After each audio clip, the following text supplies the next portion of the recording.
Like, Oh, yeah. Headspace. You know how that works? Do I know how it works? Yeah, we do it every Thursday. We sit in here and go,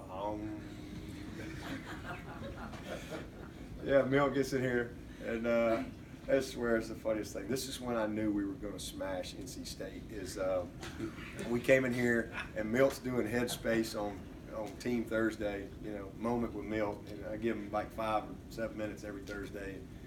And so Milt gets in here, and he introduces his Headspace thing. It's some app.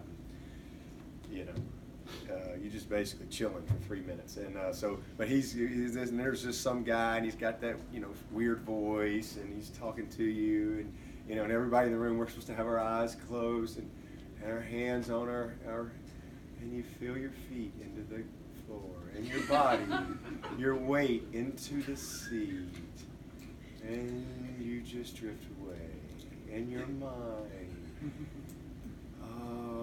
Just let your mind wander. It just goes through all this stuff, and so it's like 3 minutes, and then you come back and you go. Of course, Darnell's asleep in the back, and you just kind of come up and you go, oh, man, I feel kind of good, it's kind of nice, and so it's so funny. So I waited till Sunday, but our Sunday staff meeting, because Woody had taken a picture. It was classic because he showed it to me at a meeting. We just laughed. I said, oh, I'm saving that for Sunday. This game will go the way we need it to go. And so the whole room, Woody's got a picture of the whole room. Everybody's doing all this. And then there's Venables. He's just still drawing plays. He's in the back of the room. He ain't paying attention. He's just sitting there. He's still drawing stuff. And I was like, this is when I knew. This was the moment I knew right here. Brent ain't got no time for Headspace. He's got no space left in there. But yeah, it's one of those things the whole team's been doing, and us coaches too. I participate every Thursday, so I have no idea. It'll be interesting. We'll have another session this week. So I don't know. It's some kind of app, but basically you're just basically chilling out, and it's teaching you how to relax a little bit. I don't even remember who you were telling me was doing that. Amari, yeah, there you go. He said he does it before bed every night. There you go. That's good. That's good. Oh, the world we live in. Dabo, y'all are really good at avoiding tackles for loss. What are the factors that go into that beyond the obvious, like blocking and? Well, communication. I mean, I think we had 6 yards, negative yards. I mean, that's a real prideful area for us. And I challenge them on that. I mean, I cannot stand negative plays. And, you're going to have some zeros every now and then. I mean, you have ones, and I mean, it's not always going to be perfect, but I can't stand negative plays. And more importantly, when we don't give ourselves a chance to be successful. And we had 6 yards, we had the screen, and they had the right call, and it was well played, and we had a negative play there, and then DK on his first snap just kind of, ran in quicksand there, but trying to kind of get him a little game reps on the package that we've been working. But other than that, we did a really good job against a good front. But the biggest thing is communication and targeting. I mean, everybody's got to be on the same page, and so if we're all wrong, we're all right, But it's not good when you're not on the same page. And so and then the quarterback being really schooled up on where the unblocked guy is, and avoiding those type of things, and knowing where to go with the ball. So it's just preparation. I mean, it goes to your preparation and again your communication and IDing things properly and making sure everybody understands that, and then recognition, which comes from film study, and knowing what the play is and what our objective is, and what's the things that really create problems.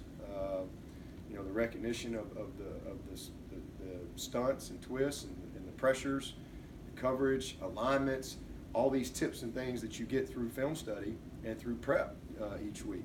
That's how you avoid tackles for loss.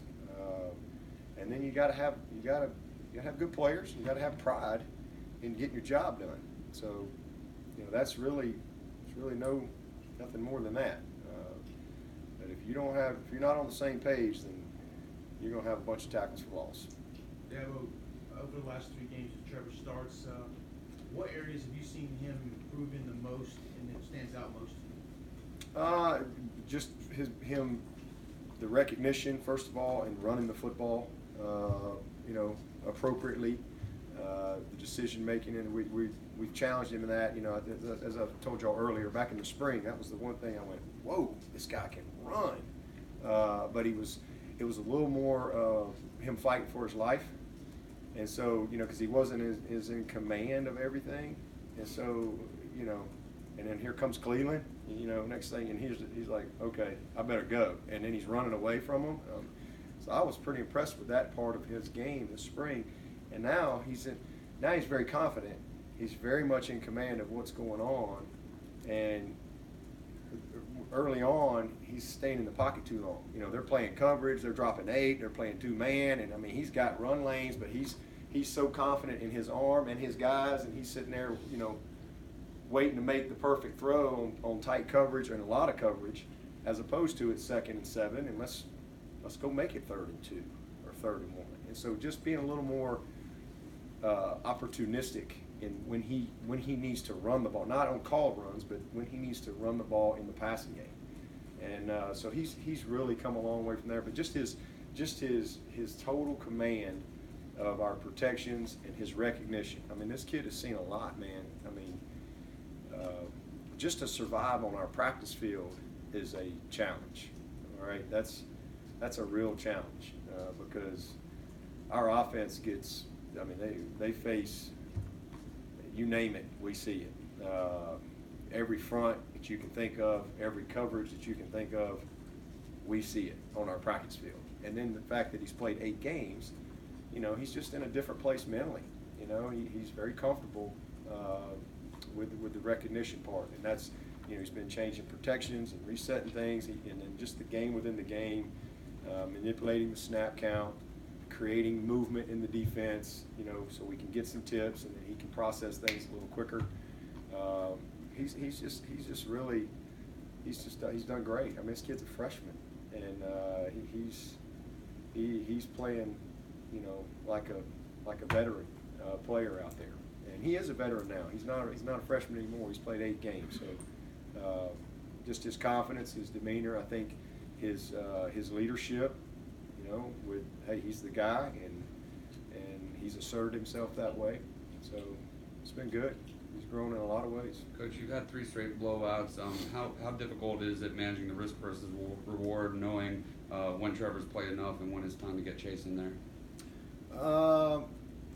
It's just kind of a gut feeling, game by game. But you can't play scared. I mean, listen, I quit worrying about that a long time ago. I mean, I'm not going to. I just kind of know when I need to get a guy out. How much time have we played?